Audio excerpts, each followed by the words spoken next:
Hey everyone, welcome back. Let me ask you something.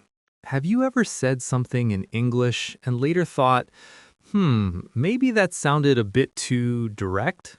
Maybe even a little rude? Yeah, it happens. Not because your English is bad, but because of how you say it. And today, I'll show you a simple skill that can completely change how people see you using softening words. So, what are softening words? They are small phrases that make your sentence sound more polite, more respectful, more professional. They don't change your message, they change your tone. Let's look at a simple example. You're wrong. Is it correct? Yes, but how does it sound? Direct, strong, slightly aggressive. Now listen to this. I might be mistaken, but I see it differently. Same idea, but now calm, respectful, intelligent. Let's upgrade more sentences. Example 1. I don't agree. I'm not sure I completely agree. Example 2. This is bad. This could be improved. Example 3. You need to fix this. It might be better to adjust this. Example 4. That's not correct. I think there might be a small mistake here. So, why are softening words important? Because communication is not just about being right, it's about how people feel when you speak.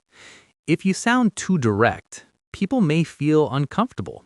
They may become defensive.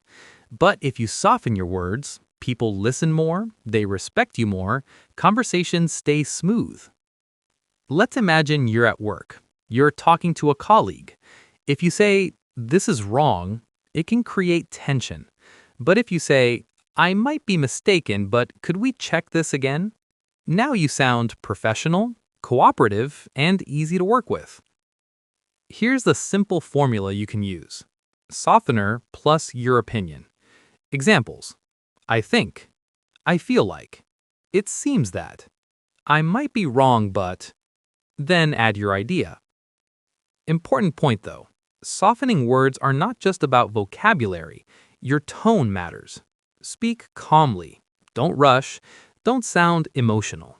Because even polite words can sound aggressive if your tone is wrong. One mistake to avoid. Don't overuse softening.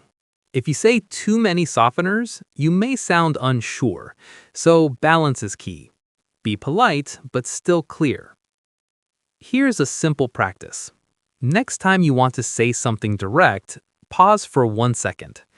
Ask yourself, can I say this more softly? Then add one softening phrase. That's it. So next time you speak English, remember, it's not just what you say, it's how you say it. Because the smartest speakers aren't the loudest, they're the most thoughtful. If this helped you, follow for more real English speaking tips. And I'll see you in the next one.